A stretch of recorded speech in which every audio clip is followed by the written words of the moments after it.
2024년 여름 특별 새벽 기도회 오늘 첫째 날 나오신 여러분을 주님의 이름으로 축복합니다. 하나님의 은혜와 은총이 이 한 주간에도 함께 하시기를 소망합니다. 3번 카메라 좀 잡아주시고요. 우리 서로 인사하겠습니다. 만나서 반갑습니다. 잘 주무셨습니까? 축복합니다. 어젯밤 9시에 안전 문자가 왔습니다. 저에게 온 안전 문자에는 이렇게 써 있었습니다. 내일 새벽부터 많은 비가 예상됩니다. 혹시 받으셨어요?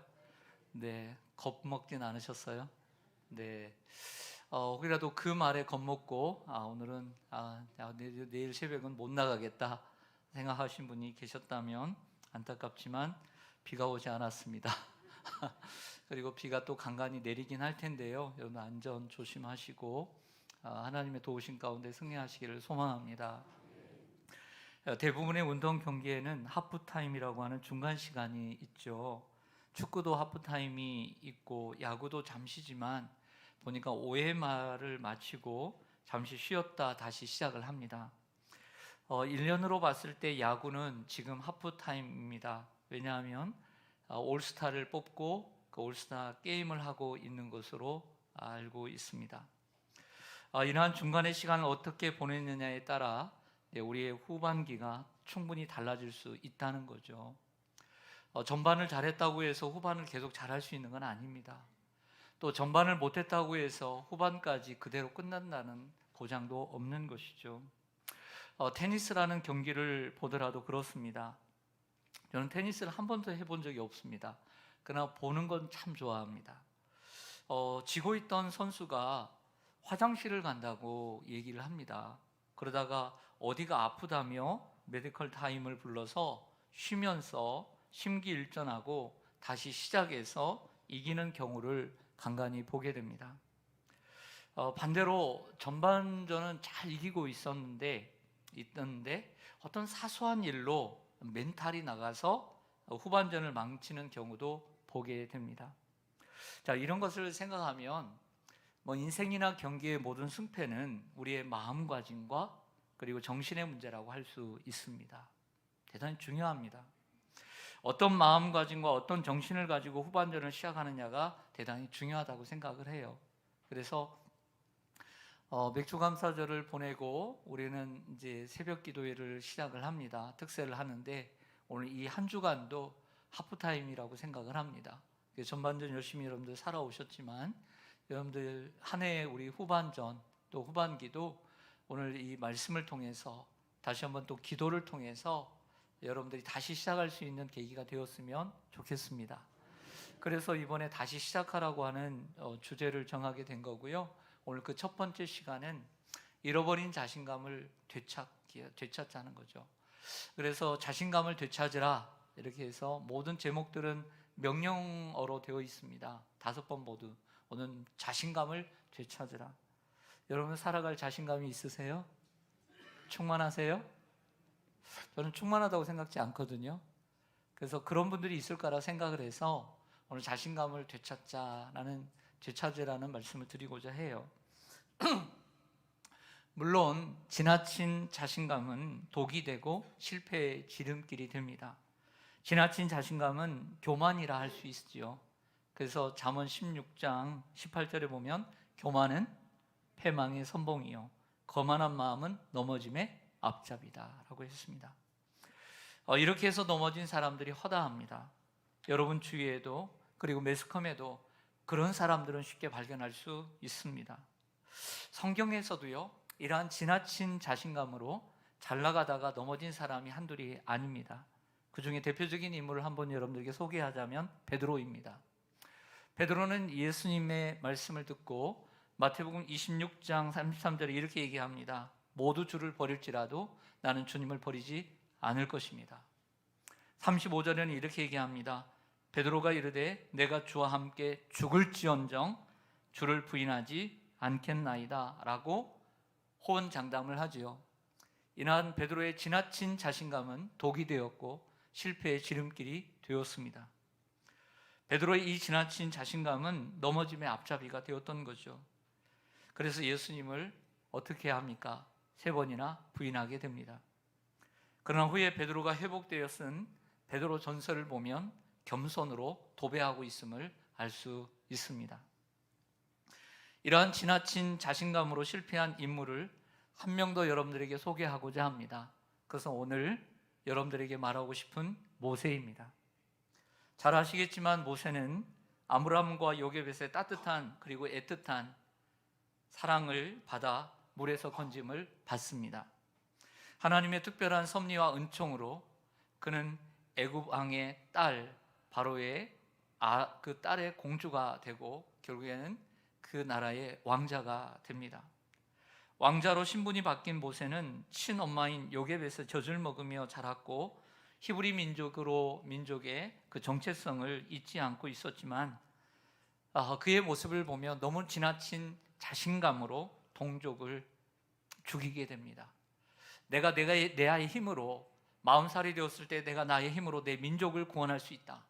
내가 저 민족을 구원할 수 있다는 그 지나친 자신감이 결국엔 독이 되었고 결국에는 넘어지게 되었습니다. 살인자가 되었던 것이죠.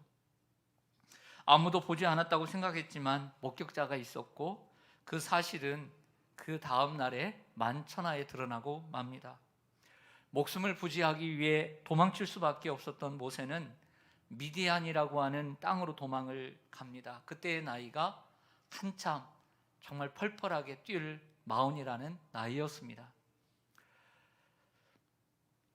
애굽의 왕자로 자랐던 모세는 자신이 히브리 민족을 구해낼 것이라고 생각했지만 그 지나친 자신감 때문에 실패하고 말았던 것이죠. 사실 이 지나친 자신감은 결국에는 모세의 본래의 모습을 드러냅니다. 즉 그 지나친 자신감은 모세 스스로 하나님보다는 자신의 힘으로 이 민족을 구해낼 수 있다라고 하는 모습을 보여줄 뿐만 아니라 모세가 하나님에 대하여 잘못된 믿음을 갖고 있음을 시사해 주고 있는 것이죠. 미디안 땅으로 도망친 모세는 하나님이 어떻게 인도하셨을까요? 이걸 감사하다고 할 수 있을지 모르겠지만 미디안의 제사장, 이방신을 섬기는 미디안의 제사장 이드로의 딸 십보라와 결혼을 하게 되고 그리고 장인 이드로의 양떼를 치면서 살게 됩니다. 그의 첫 아들 게르솜이라고 하는 이름이 보여주듯 그는 타국에서 나그네로 살게 되지요. 그런 모세가 미디안의 땅에서 40년을 살게 됩니다. 80세까지 아무 일도 일어나지 않았습니다. 그러면서 그의 마음속에서 사라진 것이 있는데 그것은 꿈이었습니다. 히브리 민족을 구원할 것이라는 그 젊은 날에 가졌던, 어린 날에 가졌던 꿈이 사라졌습니다. 그리고 그 꿈을 포기하게 되었습니다. 그리고 자연스레 그의 마음속에 사라진 것이 하나 더 있었습니다. 그게 무엇이었을까요? 자신감입니다. 인생을 살아갈 자신감, 다시 내가 무언가를 다시 할 수 있다는 자신감, 그리고 내가 그전처럼 잘할 수 있을 것이라고 하는 자신감을 잃게 되는 것이죠. 여러분, 우리는 아무것도 아닌 실패 가지고, 아무것도 아닌 것은 아니지만 어떠한 실패를 가지고 우리는 꿈을 잃어버리는 연약한 존재입니다. 그리고 그 꿈만 아니라 우리는 과거에 가졌던 자신감도 잃어버리게 되는 것이죠. 이 실패의 결과가 너무 컸고 그 영향이 너무 컸기에 다시 시작할 엄두를 내지 못했을 것입니다. 우리도 그럴 때가 있지 않습니까? 여러분도 그럴 때가 있지 않습니까? 오늘 그런 분들을 있다면 오늘 이 말씀이 여러분들에게 힘이 되기를 소망합니다. 자신감을 잃는 것은 순간인 것 같아요. 쭉 갑자기 천천히 자신감을 잃어가는 게 아니고요. 자신감을 잃는 것은 한순간인 것 같아요. 사람들은 살아가면서 제가 굳이 여러 가지 이유를 대지 않나 할지라도 그 여러 가지 이유로 자신감을 잃게 됩니다. 나이가 들어서도. 그래서 제가 이렇게 인터넷을 치니까 자신감을 잃는다. 그러니까 여러 가지들이 나오는데 신체적인 것들, 아니 나이가 들어오고 이런 것들도 많이 나오더라고요. 여러 가지 이유로 자신감을 잃게 됩니다. 하고 싶은 게 있었는데 그것을 실패했을 때, 좌절됐을 때, 그리고 그것을 몇 번 도전했는데도 되지 않을 때 자신감을 잃게 됩니다. 베드로 또한 실패를 통해서 자신감을 잃었다고 생각해요. 저는 이 모세도 그 실패를 통해서 살인자가 되어서 자신감을 잃었다고 생각을 해요. 자신감을 잃은 사람들에게 나타나는 특징이 하나 있습니다. 뭘까요? 자신감을 잃어버린 사람들에게 나타나는 특징, 베드로나 모세에게 동일하게 나타나는 특징이 있었습니다. 그것은 도망치는 것입니다. 여러분들도 한번 여러분들 인생을 생각해 보세요. 여러분들이 잘 나가다가 어느 순간 한순간에 실패를 하고 좌절을 하고 꿈을 잃어버리고 자신감을 잃어버렸을 때 도망치지는 않았을지라도 도망치고 싶은 생각이 들지 않습니까? 모든 것을 버리고 도망치고 싶은 생각이 있습니다. 그러나 도망치지 말기를 바랍니다. 버티다 보면 하나님이 은혜를 주십니다. 베드로는 고향으로 도망을 쳤습니다. 그리고 오늘 모세도 미디안으로 도망을 칩니다. 한 사람을 더 소개합니다. 엘리야입니다. 엘리야도 마찬가지입니다. 엘리야는 굉장히 성공한 인생입니다. 목회적으로 보면 1000명, 10,000명 목회를 했던 아주 대성한 목회자입니다. 어려운 시기에도 이 갈멜산에서의 승리가 그것을 보여주죠. 그러나 이세벨이라고 하는 그 여왕의 협박 한마디에 와르르 무너지고 맙니다. 그때 엘리야는 광야로 도망을 치죠.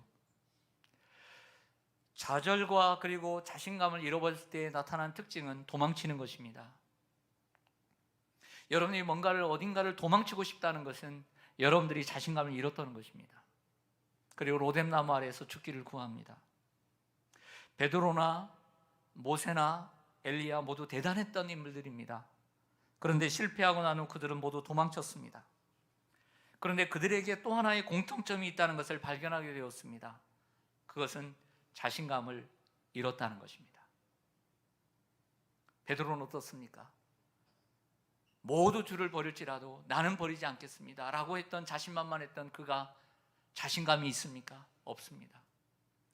모세가 어떻습니까? 자신의 힘으로 내 민족을 구원할 것이다 라고 하는 자신감이 충만했던 그가 도망을 치고 난 다음에 자신감을 잃었습니다. 천하의 엘리야가, 그 불의 선지자 엘리야가 여인의 말 한마디에 자신감을 잃어버렸습니다. 그리고 죽기를 구하는 인생이 되었습니다. 인간이 이렇게 약한 것입니다. 단 하나 그들이 가진 자신감이 있었습니다. 그들이 가진 자신감이 있었다면 더 이상 자신은 안 된다는 자신감이었습니다. 사랑하는 성도 여러분, 우리는 목표한 일의 실패로, 그리고 가난한 환경으로, 어려운 환경으로, 또는 우리를 낙심하게 만드는 사람들의 말로 자신감을 잃을 때가 많습니다. 그래서 아무것도 하고 싶지 않고 무기력하게 될 때가 있죠. 그러나 아무것도 하지 않는 것은 가장 쉬운 일이지만 아무것도 하지 않는 일은 가장 큰 실패입니다. 앞에서 말씀드렸듯이 지나친 자신감은 독이 되고 실패의 지름길이 됩니다. 하지만 자신감을 잃고 아무것도 하지 않는 것은 더 큰 실패를 만들어가는 길이라는 것을 명심해야 합니다. 자신감을 잃고 아무것도 하지 않는 이유는 그 이유가 실패 때문이라면, 어느 한순간의 실패 때문이라면, 그리고 여러분의 성공, 여러분들 인생을 방해하는 그 사람들 때문이라면 더더욱 어리석은 것입니다. 사랑하는 성도 여러분, 자신감을 잃을 때가 우리는 있습니다. 실패로, 여러 가지 일로. 하지만 여러분, 도망치지 마십시오. 아니, 도망쳤다 할지라도, 그리고 여러분들이 지금 도망치고 싶고 도망쳤다 할지라도 여러분들에게 아직 희망이 남아 있습니다. 여러분들의 인생은 끝나지 않았습니다. 그래서 이제 제가 자신감을 잃어버린 분들에게 도전을 주고 싶고요, 희망을 주고 싶고 격려를 해주고 싶습니다. 그래서 자신감을 되찾는 방법을 오늘 성경적으로 또 모세를 통해서 여러분들에게 말씀을 드리려고 해요. 여러분들 꼭 기억하시고 그렇게 실천하셨으면 좋겠습니다. 첫째로 자신감을 되찾는 방법, 첫째는 찾아오시는 하나님을 만나십시오. 따라하겠습니다. 찾아오시는 하나님을 만나자. 모세가 40년 동안 미디안 광야에서, 미디안 땅에서 장인 이드로의 양태를 칠 때 아마 모든 것을 포기하고 살았을 것입니다. 그리고 이런 생각도 했겠죠. 이렇게 한 세상 살다가 난 죽겠다라는 마음도 먹었을 것입니다. 하지만 하나님은 그러한 모세를 찾아오시죠. 호렙산의 한 떨기나무에 불을 붙이셨습니다. 나무는 타지 않지만 그리고 환하게 불을 붙였습니다. 이 희한한 광경을 보고 모세의 관심을 끌게 하시고 그를 부르시죠. 모세는 하나님을 잊고 살았을지 모르지만 하나님은 한 번도, 한시도, 한순간도 모세를 잊은 적이 없다는 것입니다. 마찬가지로 하나님은 여러분을 잊은 적이 없으십니다. 여러분들은 하나님을 잊고 싶고 하나님을 피하고 싶고 하나님을 멀리하고 싶은 생각이 있었을지 모르지만 하나님 여러분들을 피한 적이 없고 피하고 싶지도 않으십니다. 그리고 여러분들과 함께 하십니다. 어떤 부모가 자녀가 실패했다고 버리겠습니까? 어떤 자녀가 인생에 실패했다고, 그 무엇인가에 실패했다고 그 자녀를 버리는 부모가 어디 있습니까? 그 부모가 참 부모이겠습니까? 하나님께서도 마찬가지입니다. 여러분들이 인생에 무엇 때문에 실패했다 할지라도 하나님은 여러분들 버리지 않으십니다.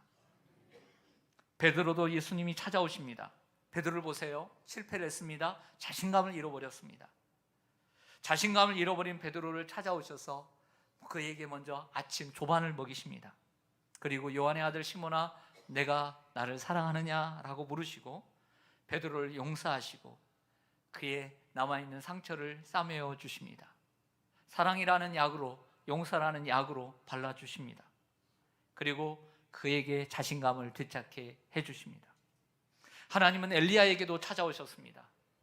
하나님이 보이지 않는 곳, 이제는 하나님도 없고 나를 괴롭히는 사람도 없는 그곳으로 도망을 쳐서 그래서 이렇게 죽기를 구했던 그 엘리야를 하나님은 몰라라 하지 않으시고 천사를 보내 찾아오셨습니다. 하나님은 사람의 모양으로 한 천사를 여러분 곁에 보내시기도 합니다. 여인의 말 한마디에 낙심이 되어 광야로 도망친 불의 선지자 엘리야, 여러분 성도들만 무너지는 건 아닙니다. 믿음 좋은 우리 장로님도 무너질 수 있습니다. 저도 무너질 수 있습니다. 우리 믿음 좋은 안수 집사님, 권사님들도 무너질 수 있습니다. 그걸 알아야 합니다. 로뎀나무 아래서 죽기를 구하는 엘리야에게 찾아오셔서 먹을 것과 마실 것을 주시면서 기다려 주셨습니다. 참 공통된 게 뭐냐면요, 먼저 말씀을 하시기 전에 먹이신다는 거예요. 큰 은혜가 됩니다. 그래서 사람이 마음이 약해지면요 입맛도 없어요. 네, 입맛도 없어요. 의욕이 없는데 무슨 먹을 힘이 되겠습니까? 그래서 베드로에게 조반을 먹이고 엘리야에게 떡과 그리고 체할까봐 물을까지 세심하게 주시는 하나님, 여러분들의 건강을 세심하게 돌보시는 하나님, 할렐루야. 하나님은 어떤 방법으로든 여러분을 찾아오십니다. 여러분이 있는 그 자리로 찾아오십니다. 그러니까 여러분들은 주님이 찾아오신다는 사실을 명심하고 주님이 나에게 어떻게 오시는가를 눈을 크게 뜨고 귀를 넓게 열고 그리고 마음을 열어서 주님을 발견해야 합니다. 그리고 찾아오신 주님을 만나야 합니다. 오늘 이 시간도 찾아오신다고 생각지 않으십니까? 하나님은 언제 어느 때 찾아오실지 모르는 거죠. 둘째로요, 찾아오시는 주님을 우리가 만나야 되는데요, 그리고 우리는 사명을 회복해야 합니다. 따라서 하겠습니다. 사명을 회복하자. 출애굽기 3장 10절입니다. 출애굽기 3장 10절 화면으로 올려주셔도 되고요. 3장 10절 같이 읽겠습니다. 시작. 이제 내가 너를 바로에게 보내어 너에게 내 백성 이스라엘 자손을 애굽에서 인도하여 내게 하리라. 아멘. 모세를 이렇게 호렙산 떨기나무 불꽃 가운데서 부르시잖아요. 그때 하시면서 사명을 주시죠. 뭐라고 하냐면 너에게 내 백성 이스라엘 자손을 애굽에서 인도하여 내게 하리라. 여러분, 이거 꿈이 언제 꿈이었어요? 40년 전의 꿈이었어요. 누구의 꿈이었어요? 바로 모세의 꿈이었어요. 그 40년 전에 모세가 가졌던 꿈을 언급하면서 모세를 통해 그 일을 이루시겠다고 말씀해 주십니다. 결국 모세는 이스라엘 백성들을 애굽에서 이끌어내어 젖과 꿀이 흐르는 땅, 가나안 땅, 약속의 땅 가나안 땅으로 인도하게 되죠. 모세의 인생을 3기로 나누면 애굽의 왕자로서의 40년의 인생 1기, 그리고 미디안의 땅에서 그 이드로의 양떼를 치던 40년의 인생 2기, 그리고 이스라엘 백성들을 이끌어내어 가나안 땅으로 인도했던 그 광야의 3기, 어느 인생이 가장 아름답습니까? 어느 인생이 가장 보람됩니까? 3기의 인생입니다. 3기의 인생은 사라질 수 있었습니다. 그에게 없을 수 있었습니다. 그러나 찾아오신 주님께 순종할 때, 그 사명을 되찾을 때 3기의 인생이 있게 되었던 것이죠. 여러분들에게도 이 인생이 있기를 소망합니다. 예수님은 자신감을 잃어버린 베드로에게 내 양을 먹이라, 내 양을 치라고 다시 말씀하십니다. 사명을 회복시켜 주신 것입니다. 우리가 낙심하게 되면 사실은 성도님들이 사업에 실패하고, 그리고 관계에 실패하고, 믿음에 실패하면 뭐부터 놓는지 아십니까? 사명부터 놓아버립니다. 예배의 끈은 간신히 신라처럼 잡고는 있지만 사명부터 놓아버리려고 하는 것이 인간의 본성입니다. 모세도 그랬어요. 그리고 베드로도 그랬어요. 내가 너로 사람을 낚는 어부가 되게 하리라. 이 사람이 사명을 주셨는데 이 사명부터 놓아버리는 거예요. 우리도 마찬가지예요. 사명부터 놓아버리려고 그래요. 인생의 실패, 우리의 관계의 실패 속에서 결국에는 우리가 놓아버리려고 하는 것이 사명인 거죠. 하나님 그걸 원하시지 않는 것입니다. 그것을 아시는 주님께서 베드로에게 잃어버린 사명을 다시 한번 회복시켜 주십니다. 그리고 베드로는 이제부터 더 멋진 인생이 된 줄로 믿습니다. 엘리야도 마찬가지입니다. 낙담하고 죽기를 구하면서 아무것도 하고 싶지 않은 엘리야에게 하나님은 다시 한번 사명을 주셔서 주저앉는 인생이 아니라 뛰고 달리는 인생으로 만들어 주십니다. 저는 여러분이 사명을 회복하기를 원합니다. 꿈을 회복하기를 원합니다. 그러기 위해서는 하나님을 위해서 살고자 하는 목표를, 그리고 비전을 가져야 될 줄로 믿습니다. 그것이 우리의 인생의 목표이기 때문입니다. 하나님을 위해 살고자 하는 비전입니다. 어제 헌신예배 강사님이 말씀하신 대로 여러분, 우리가 또 우리의 자녀들이 좋은 대학에 가고 좋은 직장에 취업을 하고 그리고 풍성한 삶을 사는 것은 하나의 방법이요 수단인 것입니다. 하나님의 영광을 위하고 하나님의 나라를 위하고 주님을 위해서 살고자 하는 이러한 삶의 목적을 위한 방법에 불과한 것이죠. 우리의 목표는 하나님과 그의 나라를 위해 사는 것인 줄로 믿습니다. 자신감을 잃어버렸을 때 우리는 하나님을 만나야 합니다. 사람 때문에 낙심한 인생, 사람 때문에 회복할 수 있는 거죠. 환경 때문에 낙심한 인생, 우리가 하나님을 만나면 되는 줄로 믿습니다. 만남을 통해서 모든 인생은 바뀌어지는 거죠. 그래서 우리는 좋은 만남을 가져야 될 줄로 믿습니다. 그럼 좋은 만남은 어떻게 되느냐? 좋은 만남은 만들어가는 것입니다. 좋은 만남은 저 사람이 나쁘기 때문에 나도 나쁘다는 것이 아니라 관계는 만들어가는 것입니다. 좋은 만남을 만들어가야 합니다. 그리고 우리는 사명을 회복해야 합니다. 잃어버린 사명, 도망치려고 했던 그 사명에서 다시 회복해야 합니다. 여러분들이 여러분의 환경 때문에 지금 놓고 계신 것이 무엇입니까? 주님은 그 놓고 계신 것을 잡고 다시 잡기를 원하십니다. 마지막 세 번째로, 자신감을 회복하고 그 원상태로 돌아가기 위해서는 가진 것을 하나님께 드려야 합니다. 따라하겠습니다. 가진 것을 하나님께 드려야 한다. 여러분들 출애굽기 4장 1절과 2절 보겠습니다. 여러분들 성경 출애굽기 4장 1절과 2절 바로 옆에 있으니까 우리 같이 읽겠습니다. 시작. 모세가 대답하여 이르되 그러나 그들이 나를 믿지 아니하며 내 말을 듣지 아니하고 이르기를 여호와께서 내게 나타나지 아니하셨다 하리이다. 여호와께서 그에게 이르시되 내 손에 있는 것이 무엇이냐? 그가 이르되 지팡이이니이다. 아멘. 무슨 얘기냐면 하나님의 부르심과 불꽃 같은 모습들을 보여주셨음에도 불구하고 모세는 계속해서 변명거리를 찾고 있는 것입니다. 1절에 계속 안 된다고 하는 거야. 난 못한다는 거예요. 근데 하나님께서 그때 뭐라고 말씀하시냐면 내 손에 있는 것이 무엇이냐? 뭐가 있었어요? 지팡이. 그 지팡이는 어디에 쓰던 거예요?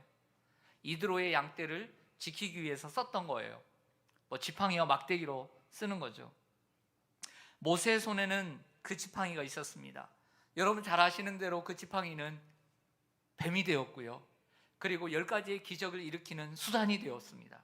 하지만 여러분 그 많은 기적을 일으켰을지는 모르지만 사실 지팡이는 한낱 나무에 불과한 것입니다. 항상 그냥 한낱 나무죠. 하지만 하나님의 말씀에 순종할 때 하나님은 지팡이를 놀랍게 사용하십니다. 나중에는 홍해를 가르기까지 하시고 그 기적보다 더 중요한 이스라엘 백성들을 이끄는 지팡이가 되고 마는 것이죠. 여러분이 가지고 있는 것을 하찮게 여기지 마시기 바랍니다. 내게 있는 이 나무 하나, 사람들은 생각합니다. 나에게 너무 가진 것이 없어요. 나는 고작 가진 것이 이것밖에 없어요. 나는 부모에게 물려받은 것도 없고, 나는 지금 능력도 없고 재능도 없어요. 여러분, 하지만 비록 나무를 가지고 있지만 하나님 그 나무까지 사용하시는 분이십니다. 이걸 믿으시기 바랍니다. 그걸 드려야 합니다. 다윗은 작은 물매로 골리앗을 죽이게 됩니다. 여러분이 작은 것을 가지고 있을지라도 그 작은 것을 소중히 여기고 다윗처럼 반복해서 연마할 때가 되면 하나님이 그걸 귀하게 쓰시는 거예요. 준비하는 자에게 하나님이 언젠가 쓰시는 겁니다. 많은 달란트를 가진 사람을 부러워하지 말고 2달란트 그리고 1달란트를 가졌을지라도 그것을 소중히 여기고 열심히 연마할 때 5달란트 가진 사람보다도 더 많은 것을 할 수 있는 사람이 될 줄로 믿습니다. 베세다 빈들에서 말씀을 전하시던 예수님께서 너무 말씀을 매력 있게 전하니까 수많은 사람들이 끼니도 거른 채 저녁 때까지 말씀을 듣게 되었습니다. 점심도 거른 채 말씀을 듣던 사람들을 긍휼히 여기신 주님께서 제자들을 불러서 너희들에게 먹을 것이 없느냐? 너희에게 먹을 것이 무엇이 있느냐라고 묻죠. 이 상황에서 먹을 게 어디 있습니까? 시장을 가려면 멀고 어떻게 하죠? 그러니까 너희 중에 먹을 것이 있는지 한번 찾아봐라. 그랬더니 한 어린 소년이 집에서 가져온 자그마한 도시락 하나 가지고 보리떡 5개, 물고기 2마리 들어있는 그 조그마한 도시락을 주님께 바칩니다. 예수님 그 도시락을 통해 5,000명이나 장정 5,000명을 먹여 살리는 역사, 기적을 만들어낸 줄로 믿습니다. 어떤 분은 이야기합니다. 나에게는 너무 없습니다. 아무것도 정말 없으십니까? 네, 없습니다. 참으로 안 됐습니다. 동정이 됩니다. 그러나 이렇게 말씀드리고 싶어요. 정말 아무것도 없다면 빈손을 들이십시오. 그 빈손이라도 들이십시오. 하나님 그 빈손이라도 사용하시는 분이십니다. 사도 바울은 빌립보서 4장 13절에서 이렇게 고백합니다. 내게 능력 주시는 자 안에서 내가 모든 것을 할 수 있느니라. 바울은 로마의 감옥 속에 이 노친네가 갇혀 있었습니다. 그는 부유한 상황이 있었던 것도 아니고 두버릇이 있었던 것도 아니었습니다. 그러나 내게 능력 주시는 자 안에서 내가 모든 것을 할 수 있다고 고백하고 있습니다. 사랑하는 성도 여러분, 아무것도 없습니까? 그러면 두 손을 주님께 드리시기를 바랍니다. 그 빈손을 주님께 드리기를 소망합니다. 여러분, 우리 다 같이 한번 손을 한번 이렇게 빈손이지만 이렇게 앞으로 내밀어 보겠습니다. 그리고 진심으로 이렇게 따라서 고백하기를 원합니다. 내게 능력 주시는 자 안에서 내가 모든 것을 할 수 있습니다. 다시 한번 따라서 하겠습니다. 내게 능력 주시는 자 안에서 내가 모든 것을 할 수 있습니다. 네, 그리고 눈을 감고 그리고 그 두 손을 모으고 기도하겠습니다.